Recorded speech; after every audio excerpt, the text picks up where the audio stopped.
Okay, so last time we talked about slope-intercept form, and we said a better name for it was slope Y-intercept form. Nice graph-friendly form. We also talked about how slope is a fraction. Always think of it as a fraction. We also talked about it as a rate of change or as a ratio. And we had this example right here where we were looking at the manufacturing of bikes. And we said, look, if the slope is 25, not 25x, okay, just 25, then that means 25. Notice that in the upward direction, in the rise direction, it's dollars. And in the run direction, it's the number of bikes that they produced. So if we thought about that as a rate, it's $25 per bike. And then we also talked about what the y-intercept would represent and things like that. And then we talked about two special cases, horizontal and vertical lines. If you have y equals a number, it's always a horizontal line. We call it a constant. Okay? And if we have x equals a number, then it's a vertical line. And we went through in a graph lots of different examples. For some reason, those give people trouble, so make sure that you've got those straight.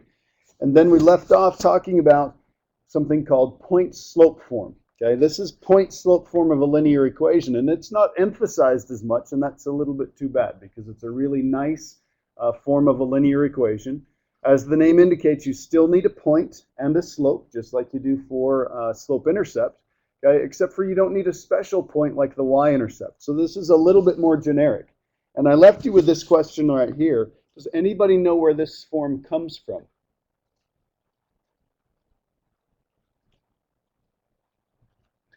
Well, let's take a look. I'm going to write something on here that should be really familiar. If I write y2 minus y1 equals over x2 minus x1 and say that that equals m, what is that? That's the equation for slope, right? It's got a fraction in it, does it not? Which it should because it's slope. Okay, well, what if we took this and we multiplied both sides of this by x2 minus x1? What would happen here? It would cancel off, and I'd have a y2 minus a y1 equals m, and then on the other side, there's nothing to cancel, so I'd have an x2 minus an x1. And all we're doing here is we're saying, you know what? Let's say I know what this particular point is. Let's say I know x2, y2 is just a x and a y, so this would be y minus y1, m, x minus x1. Okay, it comes directly from the slope formula. Any point that would satisfy this particular equation between these 2 points, or this point right here, x1, y1, and would have the slope of m, that's where it comes from. Okay? So, we're going to take a look at a couple of problems. It says, find the equation of the line using the given information. It says it's got the slope of 3/5, and it goes through the point 1, comma, goes through, where'd we go? We're jumping around here. There we go, okay? And goes through the point 1, comma, -3. So this is clearly our slope. This is our x1, y1, and all we need to do is, doesn't say write it in slope-intercept form or anything like that. We're just going to write down y minus, write the minus because that's part of the formula. Go grab the y-coordinate. The y-coordinate in this case is -3. So what am I going to write here? I'm going to write a +3. And then it's m, that's the slope, 3/5. And then x minus, write the minus, because again, that's part of the formula. And then go find the x-coordinate of the point that we've got. So this right here is a perfectly good linear equation. It's not one that you could immediately put into a calculator, but we're not necessarily concerned with that right now. Okay? So the nice thing about point-slope form is, if you've got a point and a slope, you plug those 3 quantities in there, the y-coordinate, the x-coordinate, and the slope, you've got your answer, okay? It's that simple. So if we had a line that goes through these 2 points, -1, -1, and 3, -4, we can do the exact same thing, but what do we always need to write the equation of a line? What 2 things? Slope and a point. Do we have a point? Yep, we've got a couple of them to choose from. Do we have a slope? Nope, so we're going to need to find that. So I'm going to call this one x1, y1, and this will be x2, y2. Let's first of all find the slope, so that's going to be -4 minus -1, so that's going to be a +1. 3 minus minus 1. So again, that's going to be a plus 1. So I've got a negative 3 over 4. And I'm going to use this slope, and just out of habit and out of convention, and because it's already named x1, y1, I'm going to use this point right here. So we're going to write y plus 1, negative 3/4, and then x plus 1, and that's it. No moving it around, no potentially working with fractions. We can just leave it like that because it said put it in point slope form. Okay, any questions? What if you did have to put this in slope-intercept form? What would you do? Let's say this one right here. What if we had to put that one in slope-intercept form? Any ideas? Raymond? Okay, we're gonna subtract 1 from both sides, but maybe even before that, Cameron? Yeah. We're going to distribute through. So we're going to write y plus 1 equals, this would be negative 3/4 x, and then minus 3/4. And then we'll move the 1 over by subtracting. So I'm going to subtract 1 from both sides. That's going to cancel there. So I get a y equals, and let's see what we've got here. Notice that that negative 3/4 is still in front of the x. It still looks like the slope as it should. So we've got negative 3/4 x. And then I've got negative 3/4 minus 1. In order to combine the two of these numbers, what do we need to do? Common denominator. And 1 in terms of fourths is 4/4. So this would be minus 7/4, and that would be in slope-intercept form. Okay? Any questions? Fractions may not be your favorite, but you've got to get used to them. Okay, in this class, we'll also go through some trigonometry with real numbers as the angle measures. They're called radians, and something you've really got to get familiar with.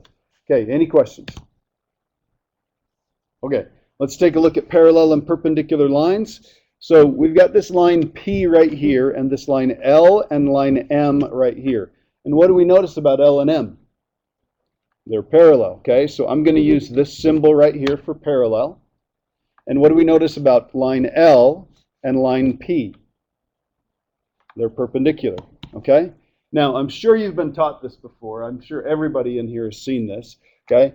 Parallel lines have slopes that are, how would we describe this? Okay, we're going to say exactly the same.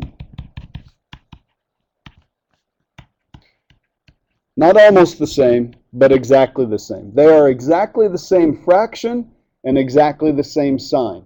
Okay, so they are exactly the same. Perpendicular lines have slopes that are, okay, we could say negative reciprocals. For some people that screws them up. We're going to say it this word. We're going to say opposite reciprocals. And what we mean by opposite is the sign is going to change. So if one of them's positive, in order to be perpendicular, its opposite would have to be negative. If one of them's negative, its opposite reciprocal would have to be positive. Okay? Don't forget that horizontal and vertical lines are, what would they be? Horizontal and vertical. Perpendicular. Okay? For some reason, people forget that occasionally. And if the lines aren't parallel, and there's the symbol for parallel, or perpendicular, then we just say they're neither parallel nor perpendicular. Okay? So it's not like we have to be parallel or have to be perpendicular. It's okay if they just, have different slopes.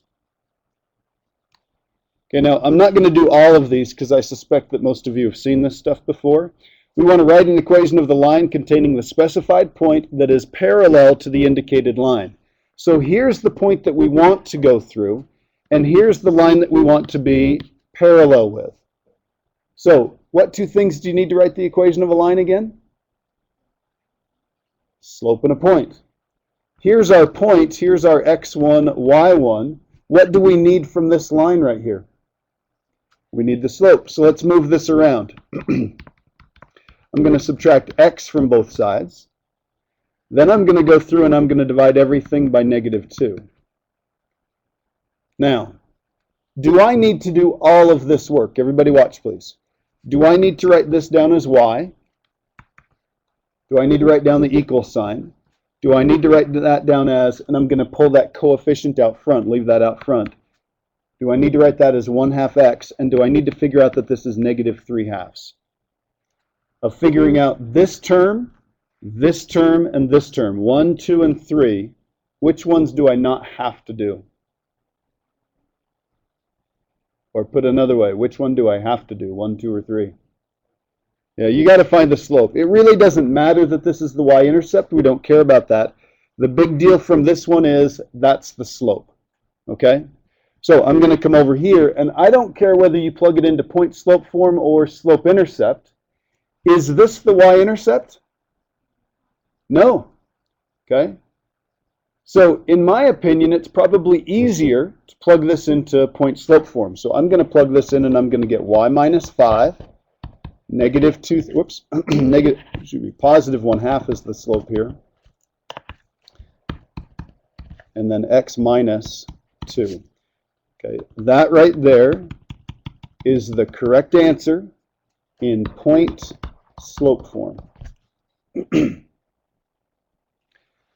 Now, if you don't like that, that's fine. Let's take this and change this so that it's in slope intercept form. Again, I'm just going to distribute through. This would be y minus 5, 1/2 x. What's half of negative 2? Half of negative 2. Negative 1. Okay? Then I'm going to move this over by adding 5. So I'll add 5 to both sides. So I get y equals 1/2 x. And this would be a plus 4. Any questions? Okay, that may or may not have been how you were taught to do this. You may have been taught to do this. Look, once I know the slope, let's write down y equals 1/2 x plus b. And then let's find the b. How do we find the b? What do you do, Tammy? We're going to take this point and plug it in here. So this would be an x and a y. So this is going to be 5 equals 1/2 times 2 plus b. So this is 5 equals 1 plus b. So that means b equals 4. And then I come back here and then I can replace this. So this would be y equals 1/2 x. And that would be plus 4.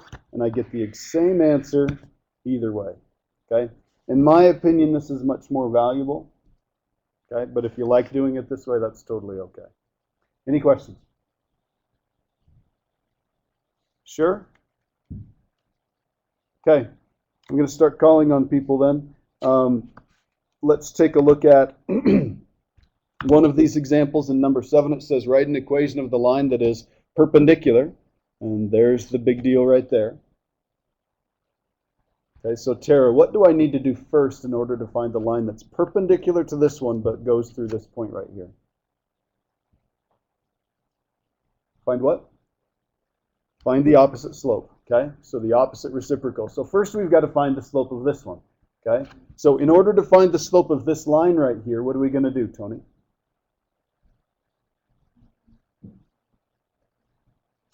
Very good. We're going to move that over. So we're going to get 4y equals negative 5x plus 1. Sven, what am I going to do next? Divide by 4. Now, if I divide by everything by 4, I've got 4 little division problems right here. Which one is the most important, Sarah? First one, second one, or third one here? The second one, because that's going to tell me what the slope is. Okay, so the slope of that line is negative 5/4. Slope of that line is negative 5/4. Okay, so what slope is perpendicular to a slope of negative 5/4, Peyton? Yeah, the opposite reciprocal. So we're going to flip that over. That's going to be 4/5. If this was negative, we're going to make this positive. If this was positive, we're going to make it negative. Opposite reciprocal. Okay. The mistake some people make, and I'll just point this out here, is they'll say, oh, all I need to do is make it reciprocal. If the phrase you use to remember that is, I need the negative reciprocal. If it's already negative, some people will think, well, I just need to do the reciprocal part. Okay, that's why it's much better to think of it in terms of the opposite, okay, by meaning opposite sign. So there's the slope, and there's the point. Is this the y-intercept? It's not. It's the x-intercept, isn't it? Okay, so you couldn't just plug this into slope-intercept form. Okay, I'm going to plug this into point-slope form. So this is going to be y minus 0 equals, and look at the advantage that we've got here, 4/5 x minus 6. What happens over here? It's just a y. This right here is in point-slope form. If we wanted to put it in slope y-intercept form, all we have to do is distribute through, and this is going to be, let's see, 4/5 x. And then how would I write 4/5 times negative 6? 4/5 times negative 6. I hear some whispering. I realize it's Monday morning. Need a little more louder answer. Hop, what is it? Negative 24/5. If you've got a fraction in the problem, you might as well think of everything as a fraction. So let's write the negative 6 over 1. Multiplication's pretty easy. We multiply straight across. What if, everybody watch please, so this one is negative 24/5. That's now in slope y-intercept form, so we're in good shape now. What if it had been this? What if it had been 4/5 times negative 10? What would you have done? Negative 40 over 5? Raise your hand if you write negative 40 over 5. Okay? Okay. Hop's really good at this, so I'm going to get mad at Hop, and I'm going to put him on the spot. What did Hop not do that I warned you about last week? You should cross-cancel. Okay? Getting 40 over 5 is not a big deal here. Those are small numbers. That's easy to deal with. You can do negative 40 divided by 8 and get negative 5. Totally fine. What if those were gigantic numbers like negative 42,562 over 18.6?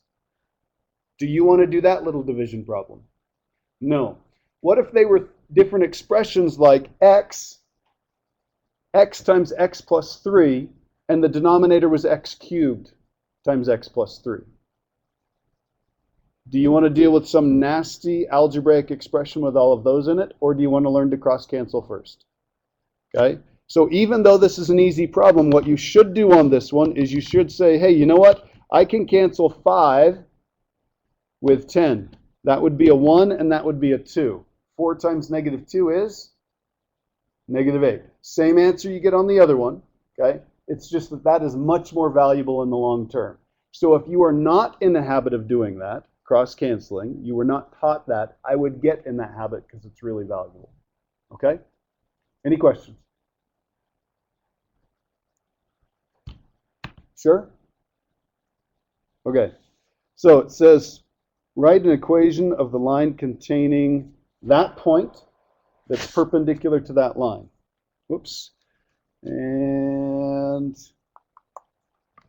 I'm going to write, so sometimes when I make a PDF out of this stuff, it doesn't take the mathematical typesetting and change it. So that's y equals 4. So I want the line containing 2 comma negative 1, and I want it to be perpendicular to y equals 4. Raise your hand if you know what the answer is.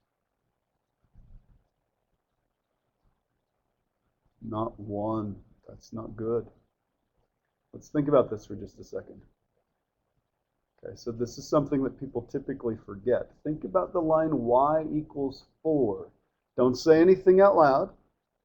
Think about the line y equals 4, and in just a second I'm going to ask somebody in here to describe the line y equals 4. We've gone over this.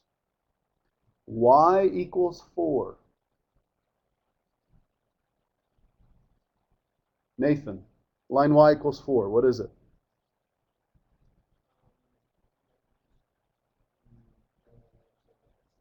Parallel to the x-axis. So what type of line is it? How do we describe this? Horizontal. Horizontal. Okay. Is your computer on by chance? Okay. Will you go ahead and turn it off? Thanks. So it's a horizontal line. So we've got a line right here. It's a horizontal line. Now, if that line is horizontal, and we want a line that's perpendicular to that, raise your hand if you know what type of line we're after. Got a horizontal line. I want a line that's perpendicular to that. Tony, what's perpendicular to horizontal? Vertical. So we want a line that's like this. We want a line that's straight up and down somewhere. Let's see, all lines that are vertical, they all have an equation that looks exactly the same. What does it start off with? Lynn, what is it? It's x equals a number, right? X equals some number. So if we want one that's perpendicular to horizontal, we want vertical. So it's going to be x equals some number. Now take a look at the two coordinates here. I've got a 2 for an x coordinate and a -1 for a y coordinate. Which coordinate do you think we're going to put right here? Which number? The x coordinate, right? The 2. Okay. So if we were to draw a picture of this, here's what we've got. There's our horizontal line of y equals 4, and our perpendicular line to that has to go through 2, -1. It's got to go through there. Well, what line would that be? That would be the line x equals 2. Okay? It's that simple. There's really not any work involved. The great part is there's just thinking involved. Okay? But you got to get it figured out. Okay? Now take a look at part B here, because I think you've got 1 or 2 problems here. This might be a little bit intimidating. I would hope that it wouldn't be, though. Let's say you just relaxed and knew you had a couple minutes to get this figured out and get it right. It's on a test. You just need to find the slope here, right?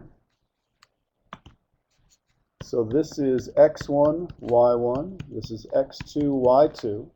So the formula says you take the second y, so that's going to be -7/10, and subtract, write the minus, then go find the first y. The first y is 3/5. So I'm going to write plus 3/5. Second x is -3/20, minus, and then go find the first y. That's also a minus, so I'm going to write a plus 1/10. Okay, does anybody remember what this is called when we have a fraction over a fraction? What's it called, Noah? It's called the complex fraction. Called a complex fraction. Okay? So what we're going to do is we're going to think of this as one little fraction problem here. We're going to get a single fraction written on the top, a single fraction written on the bottom, and then we're going to take care of the division. Okay? So I need a common denominator on this one, so I'm going to multiply both numerator and denominator there by 2. So here's what I've got. I've got -7/10 plus 6/10. Correct me if I'm wrong. That means the numerator here is -1/10. In the denominator, I've got to get a common denominator, so I'm going to multiply by 2 here and here. So that's going to be -3/20 plus 2/20. I've got -1/20. And once I have a single fraction over a single fraction, Cameron, what do we do? Yeah, we're going to take the bottom, we're going to multiply it by its reciprocal. So that's going to be a negative, and notice how I'm going to write that in parentheses, -20/1. And Jordan, help me out here, do this right. How am I going to do this problem, or how am I going to think of it more importantly? Very good. I'm going to cancel the 10 with the 20. That's going to be a 1, and that's going to be a 2. I've got a negative times a negative, so that's a positive. And all I've got left with is on the top a 2, and on the bottom a 1, so it's 2. This is a slope, right? If we had to, how would we write that as a fraction? 2/1. So that means the rise is 2, the run is 1. That means it's pretty steep. It goes up from left to right, and it's pretty steep. Any questions?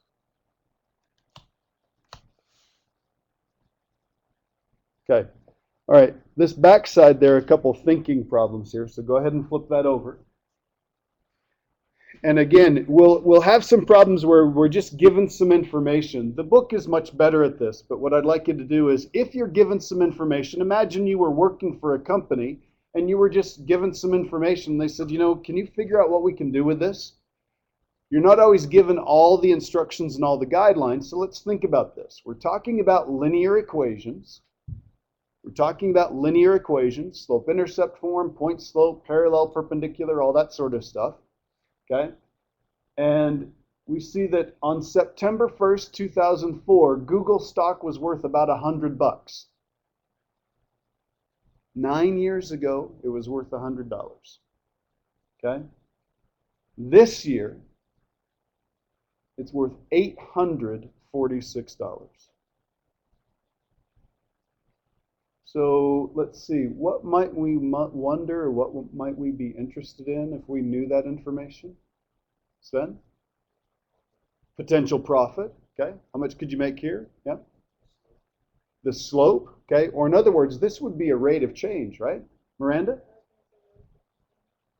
Yeah, rate of the climb, right? Because that's clearly going up, okay? Google stock, I mean, that would be cool if your grandpa had bought, or your parents had bought you just one stock in Google in 2004. Okay?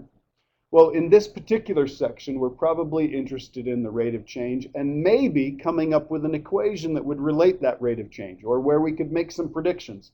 Like, gosh, if it was worth that much 9 years ago, I wonder, what could we wonder? Sven, Raymond, Noah. Anybody else wondering something? Anybody else want to make some money? Sven, what would you wonder? Projected worth, okay? So we could make a guess how much it's going to be worth in a year or 2 years or 10 years or something like that. Okay, Raymond, about the same? Okay. What if you didn't have $100 back in 2004, but you got a job in 2010 mowing lawns or something like that, and you earned some money that summer? Maybe you'd wonder what? Yeah. Yeah. How much was it in 2010? Could I have bought it then and then made some money in the last 3 years? We could have asked some questions like that. Well, in order to do that, okay, now stop and think about this. I realize it's Monday morning. I realize it's 8 o'clock in the morning. Well, wait a minute. It's now 8:37 or so, okay? But you all want to make some money in your life, right? Okay? You'd all like to know how to invest and stuff like that. Okay, well, on a problem like this is a very simplified version of what business people do all the time. They want to take a look at, hey, what's happened in the past? Maybe wonder some questions about time intervals somewhere in there. And then they also want to know, well, could I make a prediction about what's going to happen in the future? Now, in this particular section, we're talking about linear equations. Do we have enough information to make an equation of a line? Do we have enough information to make an equation of a line? Well, let's think about that. What two things do you need to make the equation of a line? You need point and a slope. Okay, do we have a point or at least some points? We do, okay? If I've got more than one, I could figure out the slope. So let's think of it this way. And this is what's typically done to make problems like this a little bit easier. So watch carefully.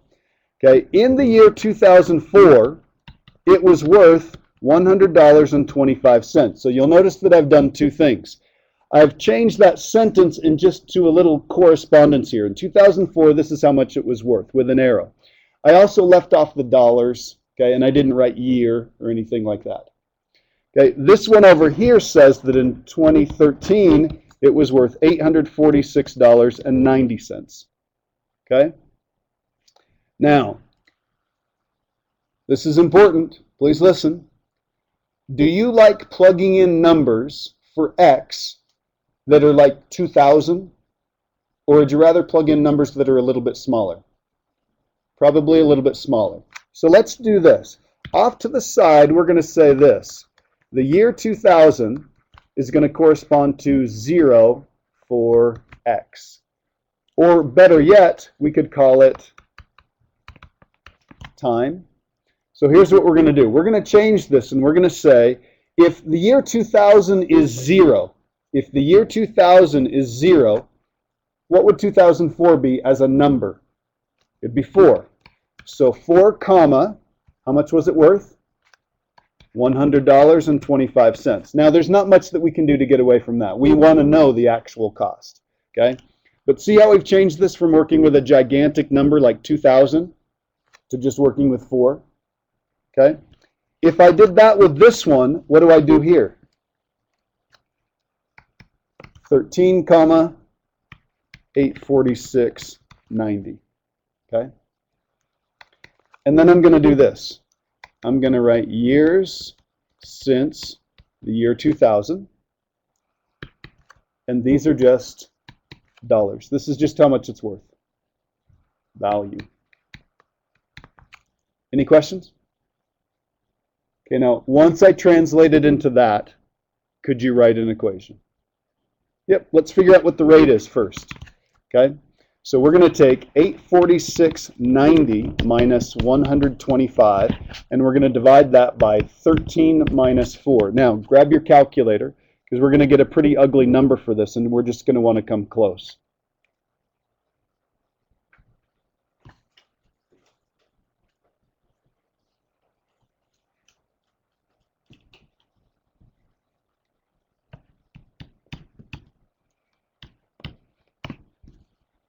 Isn't it 746.65? And isn't this 9? And I'm going to use the little wavy equal sign, which means approximately. What's 746 divided, or 746.65 divided by 9? Cameron, have you got that? 82.96. And did he round right? Did he get the number right? Okay. So I'm going to put a unit on this. This is dollars per year. Because remember, these are years, and these were dollars here. So here's our rate. Can somebody interpret what that slope means? Interpret what that slope means. Tell us, what does that slope mean? Raymond. On average, every year it went up $86.96. So about $83. My gosh. You buy it for $100 in 2004, and in 2005 it's worth almost $200. It went up $83. That's pretty darn good. Would have been nice to own this stock back then, right? Okay. Next, if we know what the rate is, if we know what the slope is, what would we be interested in now so that we could make some predictions? Raymond's answering too many questions here. Once you know the slope, that's cool that it's going up $86 per year, but what would we want? My gosh, we're in the section called linear equations. Sarah, got any ideas? What would we do next? Make it into an equation, okay? Oh, how are we going to make this into an equation? How are we going to take this 82.6, which is the slope, and make that into an equation?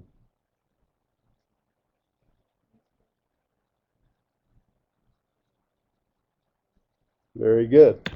So Hope said, can we take the x and y points, and I'm going to use this one because they're a little smaller, and that slope, if this is a point and that's a slope, couldn't we come up with the equation of a line? Yeah, I'm going to plug this into point slope form, so I'm going to write y minus 100.25. Slope is 82.96, x minus 4. So this is going to be y minus 10.25, or 100.25, 82.96x, and then I'm going to distribute that through, and I'm going to end up with negative 331 point what? 84. Okay, did we round correctly? I'm counting on you to get those right. Everybody good? Okay, now if I write that in point slope or slope intercept form, here's what I get. I get y equals 82.96x. And then if I move that over, I'm going to be adding 100.25. So correct me if I'm wrong. We get 231.59.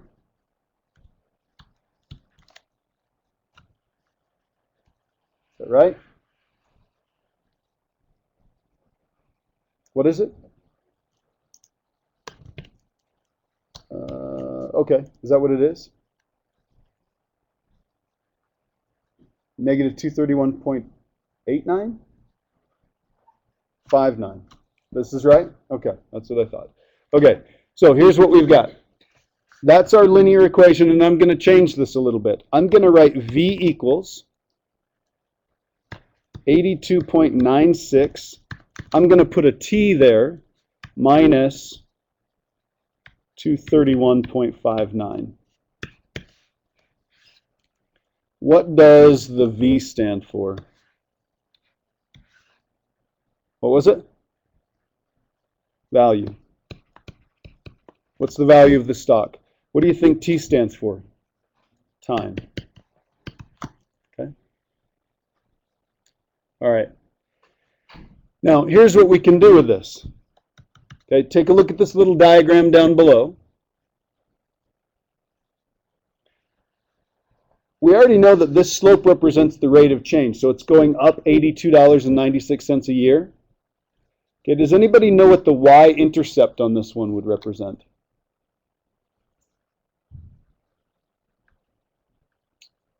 You get the Y-intercept when you plug in a 0.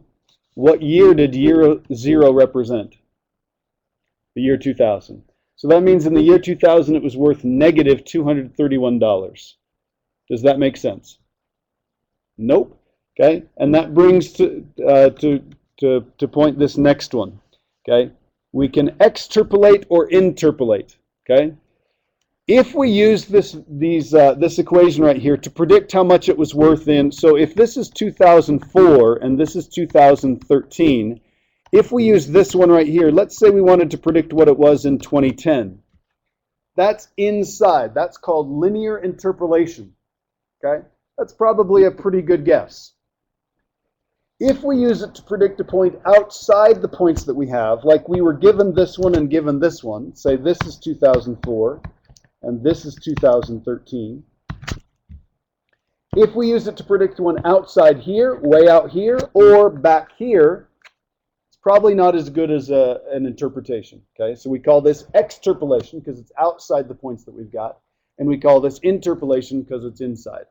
So if you guessed that, or we used this to figure out that the price in the year 2000 was negative $231, did our model work there? No. What if we wanted to do 2010? What number would we plug in for 2010? 10. Plug in a 10.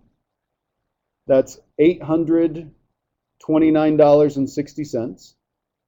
Then subtract $231. So you'd get about $500 or so. In 2010, it was worth around $500. You could actually look that up and find out whether or not that's the case. Okay? All right. Any questions? Couple points to make. Again, we do this quite a bit. We'll change this so that they're smaller numbers.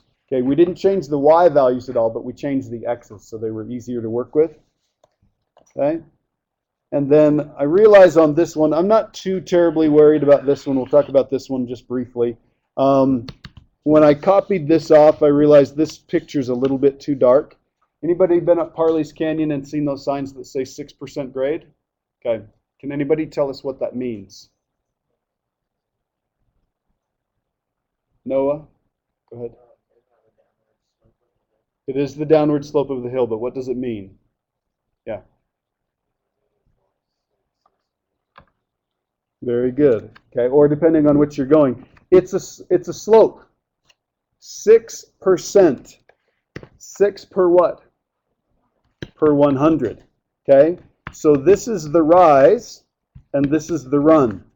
Okay, or the drop if you're going downward. So what this means is every 100 feet you go on the road, you're going to drop 6 feet. So if you go 1,000 feet, you're going to drop 60 feet. Okay? It's literally a ratio. It's a slope. Okay? And then the last thing I want to look at before I let you go, and 1.2 is officially assigned. You should be able to do everything on there.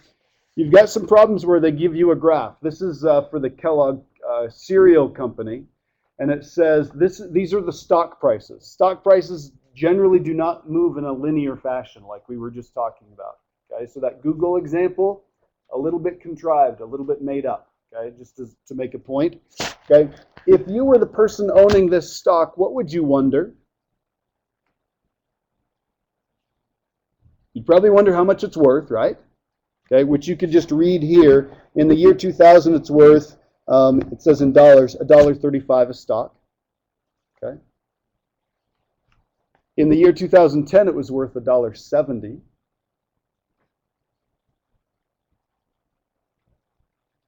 Oh, it's important to look at the scale here. Okay, notice the scale. 1 is the year 1988. So this is 88, 89, 90, sorry about that, 91, and so forth. What you might wonder is, when did I see my highest increase? When did the stock go up the most? What would you be looking at here? You'd probably be looking at describe the line. Yeah, Cameron?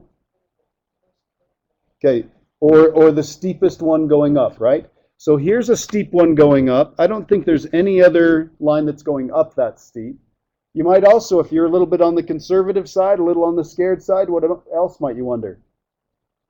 Where was it going down? And I would say it looks like it's going the steepest in a downward direction there. This would have a negative rate of change. We'd be losing money. This would be having a positive rate of change. We'd be increasing the amount of money. Okay? All right. 1.2 is officially assigned, so please have that done for tomorrow. And we will be in this room from now on, okay?